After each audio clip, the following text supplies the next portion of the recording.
Hello दोस्तों, आप सबका स्वागत है चैनल पर। और अच्छी लगे तो कान लाइक कर देना, चैनल को सब्सक्राइब जरूर कर देना। आज मेरी शादी की रात थी, लेकिन विदाई के समय माँ ने कहा, लता, अपने पति को सुहाग रात को अपने पास मत आने देना। अगर शादी की पहली रात वह तेरे करीब आ गया तो वह तुझे तलाक दे देगा। इसलिए मेरी बात का ध्यान रखना कि तेरा पति तुझे ना छुए। मैं माँ की बात सुनकर हैरान थी। मेरी माँ ने कहा, बस मेरी यही बात मान लो। बस अभी फ़िलहाल जितना तुमसे कोशिश हो सके अपने पति से दूर रहना। मैंने कहा, लेकिन माँ, ऐसा क्यों? वह मेरा पति है और वह क्यों मानेगा? और फिर राजीव ने कितनी कोशिशों के बाद मुझे पाया है, फिर वह भला करीब क्यों नहीं आएगा? और फिर मेरी माँ ने मुझे ऐसी सच्चाई बताई कि मैं काँप कर रह गई। मैंने माँ को कहा कि आपको मेरी शादी करवानी ही नहीं चाहिए थी। आपको कम से कम राजीव की ज़िंदगी बर्बाद करने का से पहले एक बार सोच लेना चाहिए था। जब ये सच्चाई राजीव को पता चलेगी तो उनका पूरा घर बर्बाद हो जाएगा। यह आपने अच्छा नहीं किया। मेरी आंखों में आंसू आ गए थे। मेरी माँ ने ये सच्चाई मुझसे क्यों छुपाई थी? मेरी माँ ने कहा कि यह शादी राजीव की ज़िद पर हुई है। मैंने तो इस रिश्ते के लिए पहले ही बार में मना कर दिया था, लेकिन उन लोगों ने जब मेरी बात नहीं मानी तो मैंने भी सोचा, अच्छा है, तू भी अपने घर की हो जाएगी। हो सकता है समय गुजरने के बाद तेरी ज़िंदगी में भी खुशियों के रंग भर जाएं, क्योंकि मैं कब तक तुझे अपने घर में बिठा कर रखती। फिर मैंने सोचा कि हो भी क्या सकता है। मैं उदास मन से ससुराल चली आई। मैंने ऐसा ही किया, पति को करीब ना आने दिया। सुहागरात के कमरे में तो रोना धोना मचा दिया, लेकिन मैंने नहीं बताया। फिर एक दिन मेरे पति राजीव को जब पूरा राज पता चल गया तो मैं किसी को मुंह दिखाने के काबिल ही नहीं रही, क्योंकि मेरे अंदर तो दुल्हन बनी मैं राजीव के कमरे में बेड पर बैठी थी और वह मेरे सामने बैठा मुझे बड़ी हैरत से देख रहा था। मेरा पूरा शरीर इस समय बुरी तरह काँप रहा था। मैं पूरी बर्फ़ की तरह ठंडी पड़ चुकी थी।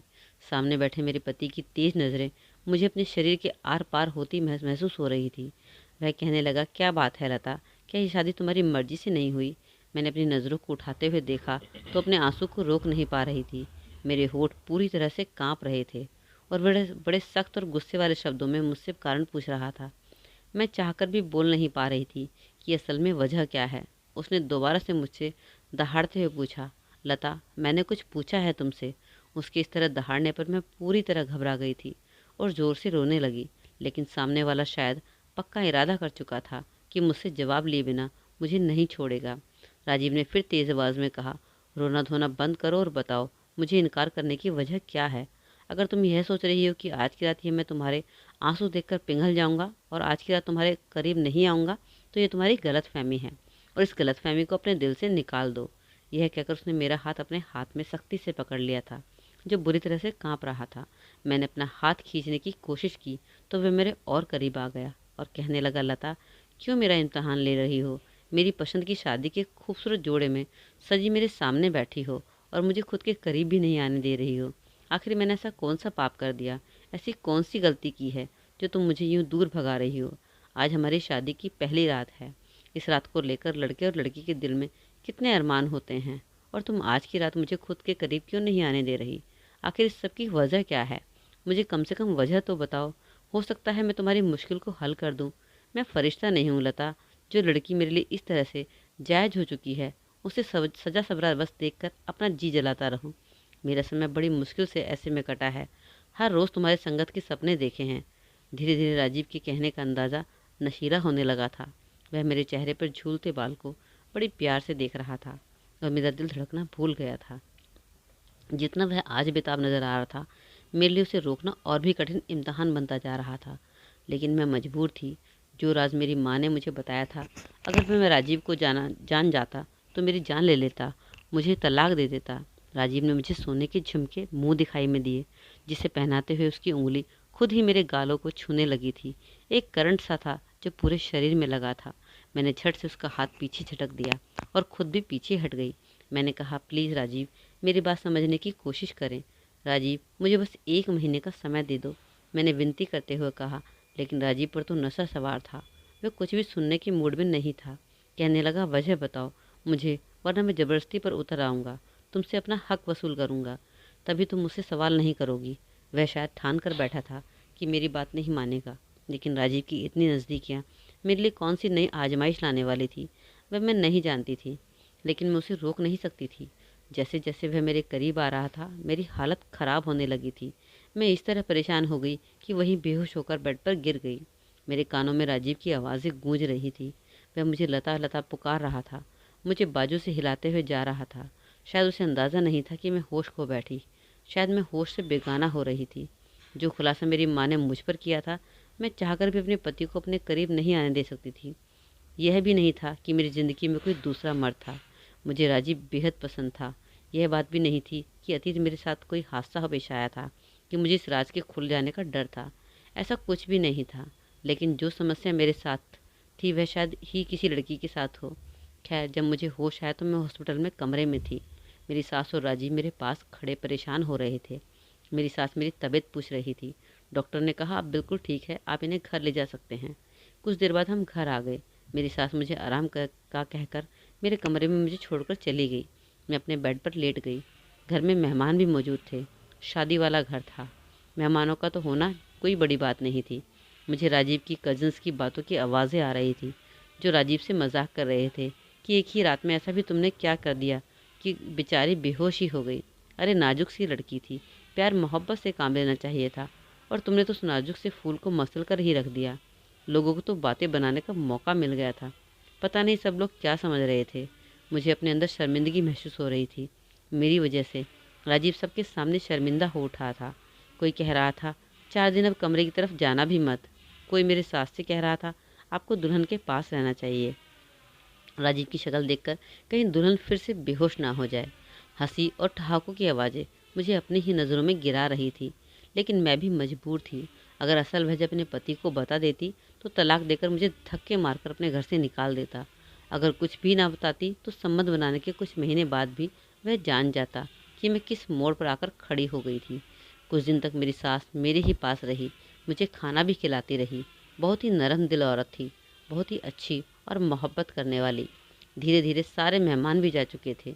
मेरी तबीयत भी अब सुधर चुकी थी, इसलिए मैंने खुद ही किचन के काम संभाल लिए। हालांकि मेरी सास ने मुझे बहुत मना किया। राजीव बहुत चुप चुप सा था। खाने के बीच भी मुझसे शिकवा भरी नज़रों से देखता। कहता, मेरे ससुराल में बस मेरी सास और मेरे पति ही रहते थे। राजीव मेरी सास की इकलौती औलाद थी। वैसे तो सब मेहमान जा चुके थे, लेकिन मेरी सास ने अपनी सहेली और उसकी बेटी को अपने पास ही रोक लिया था। मेरी सास मेरी सहेली की बेटी की उम्र की थी। मेरी सास की सहेली की बेटी मेरी उम्र की थी। उसके पेपर हो चुके थे, इसलिए माँ बेटी ने महीना भर यहीं रहने का प्लान बनाया हुआ था। नेहा खूबसूरत बहुत थी, और जो बात मुझे कड़कती थी वह यह थी कि वह राजीव के साथ बेधड़क अंदाज में रहती थी और राजीव से हंस हंस कर बातें भी करती थी। उस दिन भी खाने के टेबल पर नेहा राजीव से न जाने कहाँ कहाँ की बातें की जा रही थी, लेकिन राजीव तो उसकी बातों पर ध्यान ही नहीं दे रहा था। वह बस लिए दिए ही जवाब दे रहा था। उसकी नज़रें तो मुझ पर ही जमी हुई थी। जवाब में मुझसे कुछ नहीं कह रहे थे, लेकिन उनकी नज़रें तो मुझसे बहुत कुछ कहती थी। मैं जानकर भी अनजान बन जाती थी। रात को मैं किचन में काम करके निपटा रही थी। मेरी सास अपने कमरे में जा चुकी थी। उनकी सहेली और नेहा भी कमरे में जा चुकी थी। राजीव के इस छोटे से फ्लैट में बस 2 ही कमरे थे। एक हॉल, एक डाइनिंग रूम था। मैं बर्तन धो रही थी जब मुझे किसी के बेताब नज़रों ने उलझने पर मजबूर कर दिया था। मैंने पलट कर देखा तो राजीव बिल्कुल मेरे पीछे खड़ा था। कहने लगा, नींद नहीं आ रही, सर में दर्द है, मुझे 1 कप चाय बना दो। लता, मैंने चाय रख दी। मुझे लगा कि मैं चाय का कहकर बाहर चला जाएगा। मैं किचन के काम में समय दुपट्टा किचन के दरवाजे पर लटका देती थी, क्योंकि उस समय किचन में मैं अकेली होती थी। फिर घर पर कोई ऐसे देवर और जेठ भी नहीं थे। लेकिन राजीव अचानक से किचन में आ गया और मेरे पास आकर खड़ा हो जाएगा। मुझे अंदाज़ा ही नहीं था। वह मेरी ओर टकटकी लगाए देख रहा था। जब मैंने उसे गौर से देखा तो मुझे शर्म सी आने लगी। वह किचन के दरवाजे के पास खड़ा था, बिल्कुल वहीं पर जहाँ मेरा दुपट्टा भी टंगा हुआ था।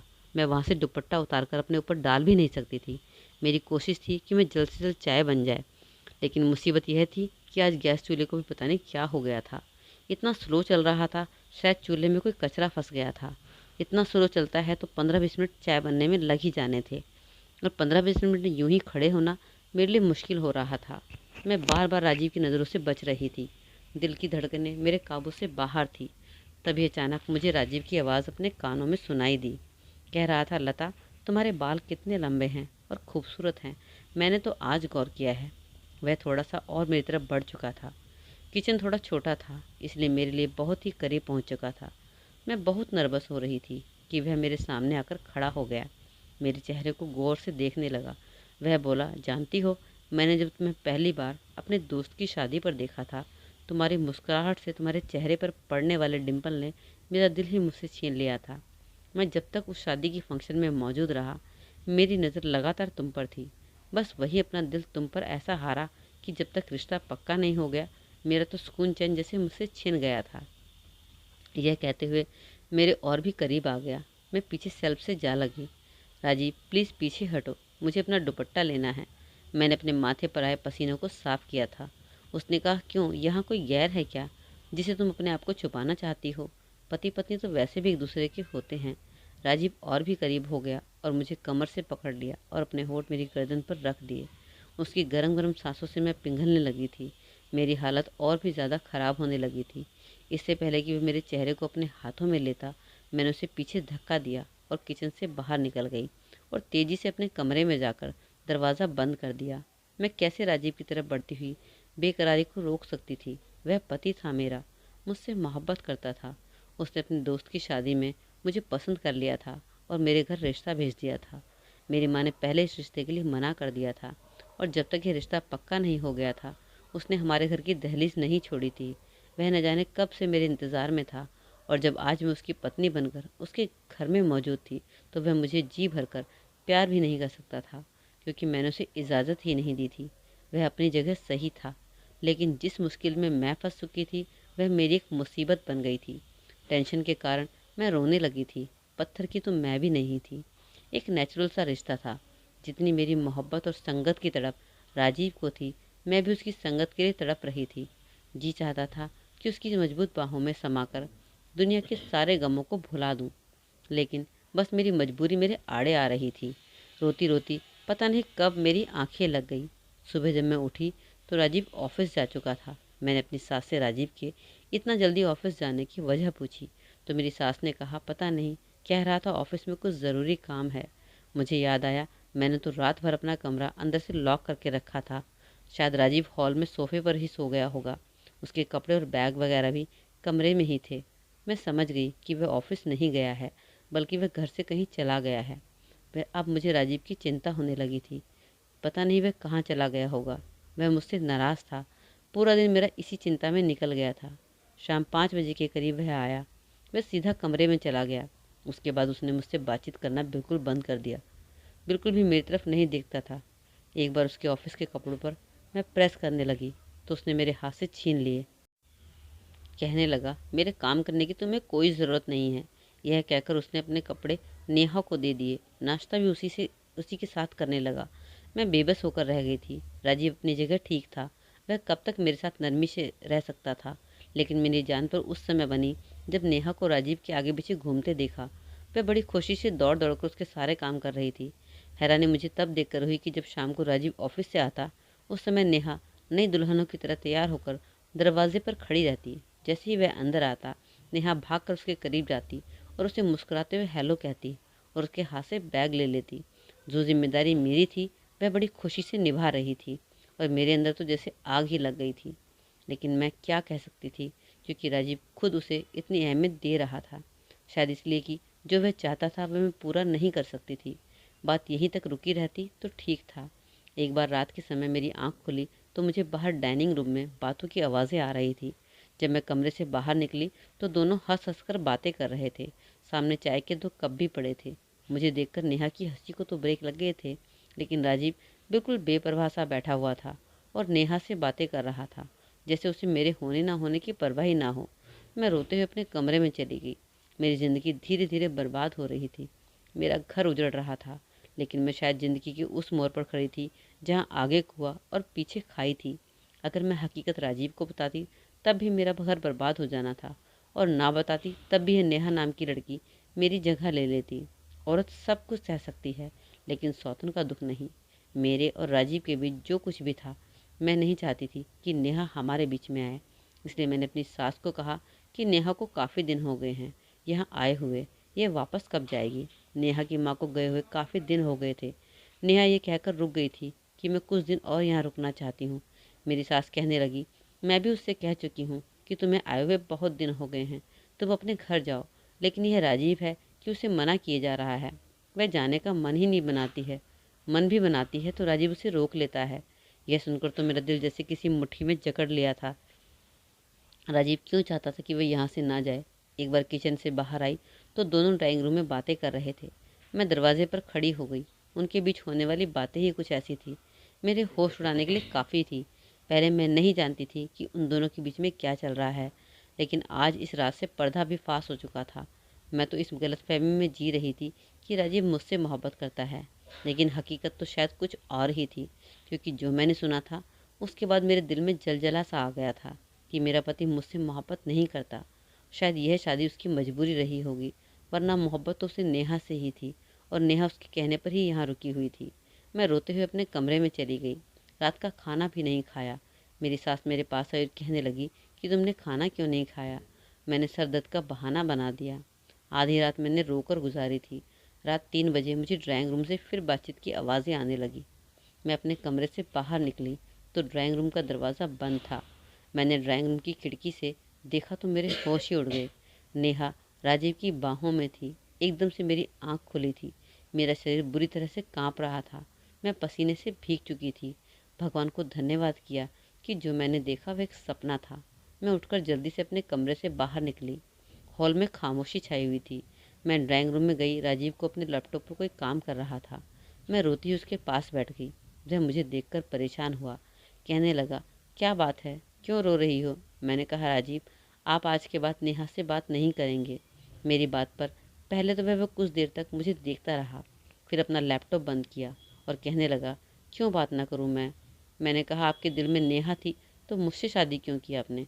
वह कहने लगा, मुझसे बहुत बड़ी भूल हो गई जो मैं नेहा की कदर नहीं की और तुम्हारे हुस्न का दीवाना बन बैठा और तुमसे शादी कर ली।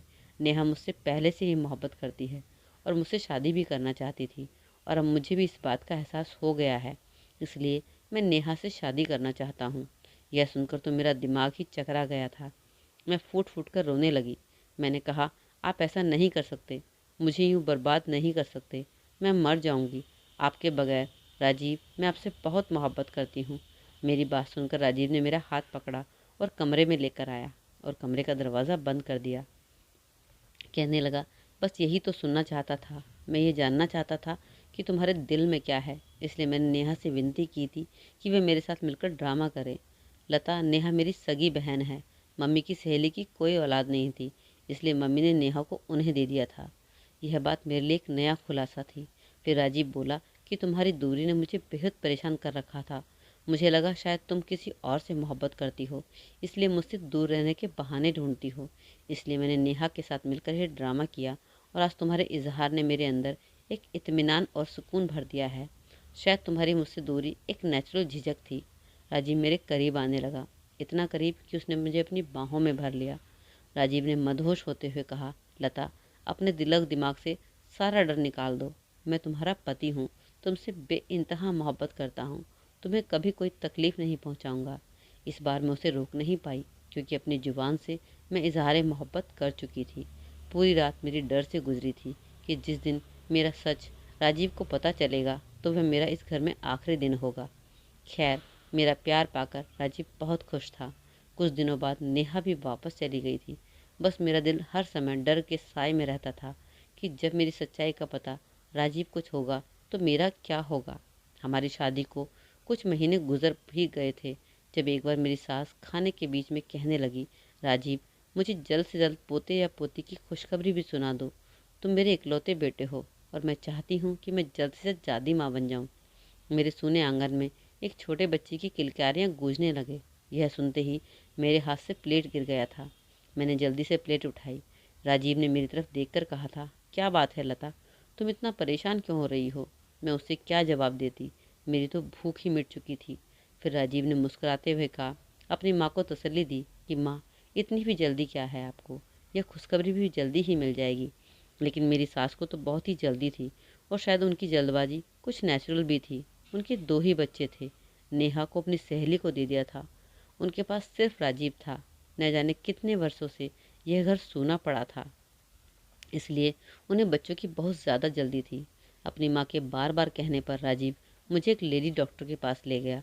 उसने बहुत से टेस्ट लिख कर दिए। मेरा दिल बहुत बेचैन हो रहा था। जो भी हो रहा था अच्छा नहीं हो रहा था। मैंने डरते डरते राजीव से कहा कि मम्मी को इतनी जल्दी क्या है बच्चों की। राजीव मेरा हाथ थाम कर बोला, लता, बच्चे तो मुझे भी बेहद पसंद है। मैं तो चाहता हूँ भगवान मुझे एक ही बार में 2 बच्चे दे दे। राजीव की बातें मेरा दिल दहलाने के लिए काफ़ी थी। जो हकीकत मेरी माँ ने मुझे बताई थी, मैं जानती थी कि मैं इस खुशी को राजीव को नहीं दे सकती। और जिस दिन यह बात उसे पता चली, वह दिन मेरा इस घर में आखिरी दिन होगा। वह मुझे कभी भी सच्चाई के साथ स्वीकार नहीं करेगा। फिर वैसे भी वह दिन आ गया था जिस दिन मेरा अल्ट्रासाउंड हुआ था। उस दिन रूह जैसे मेरे शरीर से निकल रही थी।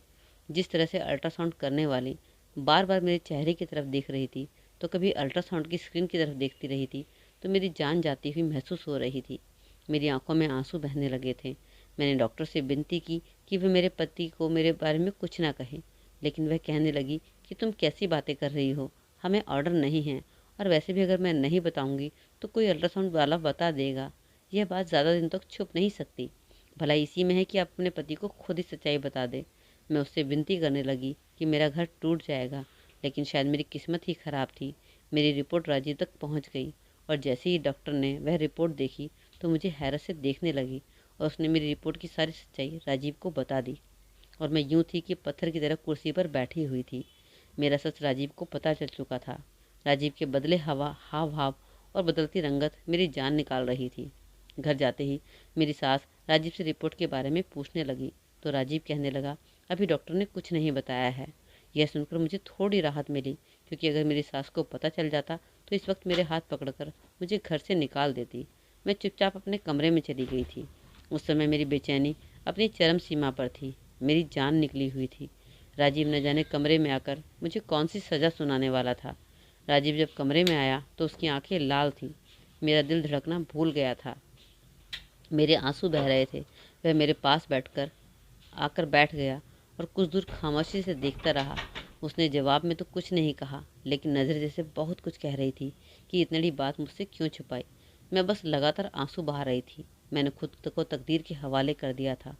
थोड़ी देर बाद वह कहने लगा, बस एक बात सच बता दो, तुम ये बात पहले से जानती थी? मैंने नाम में सर हिला दिया। मैंने कहा, माँ ने मुझे शादी की रात फिर उसे कुछ देर पहले ही ये बात बताई थी। यही वजह थी कि मैं आपको अपने करीब नहीं आने से रोक रही थी, ताकि आप ये सच जानकर मुझे तलाक ना दे दो।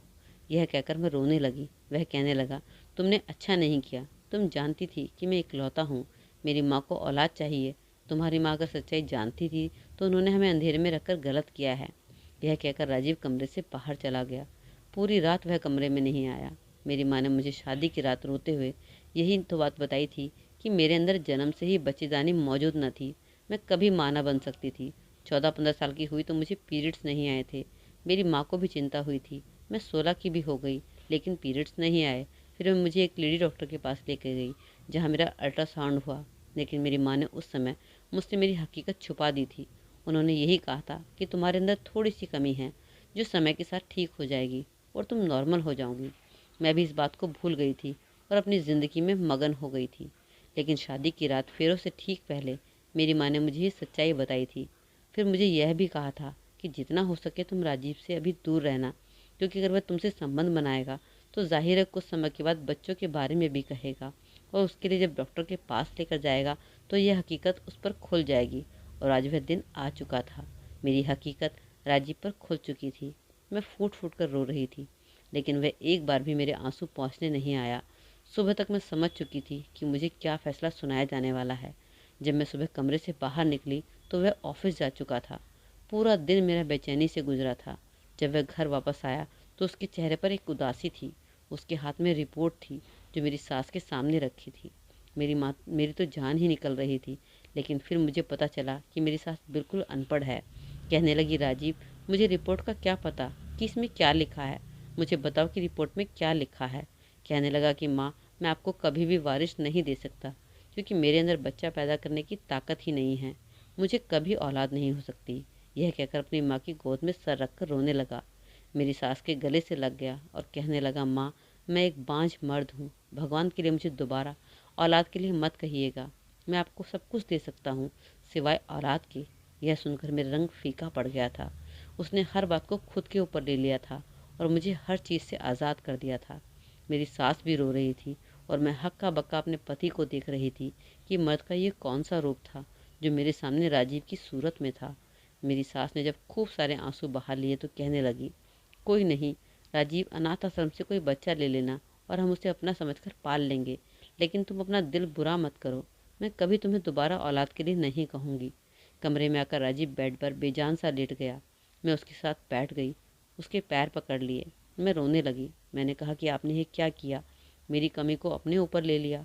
उसने मुझे बाजू से पकड़ा और अपने पास बिठाया और कहने लगा कि पति पत्नी एक दूसरे के अंग होते हैं। तुम्हारा ऐब मेरा ऐब है, तुम्हारी कमी मेरी कमी है और तुम्हारी खूबी मेरी खूबी है। मैं ये नहीं कहता कि ये सब मेरे लिए आसान था, लेकिन मैं तुम्हें भी नहीं छोड़ सकता था। इसमें तुम्हारा कोई कसूर नहीं है। यह कहकर राजीव ने मुझे अपने सीने से लगा लिया। मैं दुनिया की सबसे खुशनसीब औरत हूँ जिसे राजीव जैसा पति मिला। आज हमारी शादी को 5 साल गुजर चुके हैं। नेहा की भी शादी हो चुकी है और उसने 2 जुड़वा बेटों को जन्म दिया है। एक बेटा नेहा ने मुझे और राजीव को दे दिया। मैंने खुशी खुशी नेहा के बेटे को अपना लिया था। अब राजीव और मेरी सास बहुत खुश हैं। उस बच्चे को पाकर ऐसा लगता है जैसे हमारा परिवार पूरा हो चुका है। तो दोस्तों, इस कहानी के बारे में आपकी क्या राय है, कमेंट में ज़रूर बताइएगा। और कहानी थोड़ी सी भी अच्छी लगे तो लाइक ज़रूर कर देना, और चैनल पर पहली बार आए तो आपने चैनल को सब्सक्राइब जरूर कर लिया होगा। तो चलिए फिर मिलते हैं ऐसी कहानी के साथ एक नए वीडियो में। तब तक के लिए अपना ख्याल रखें। Take care, bye bye.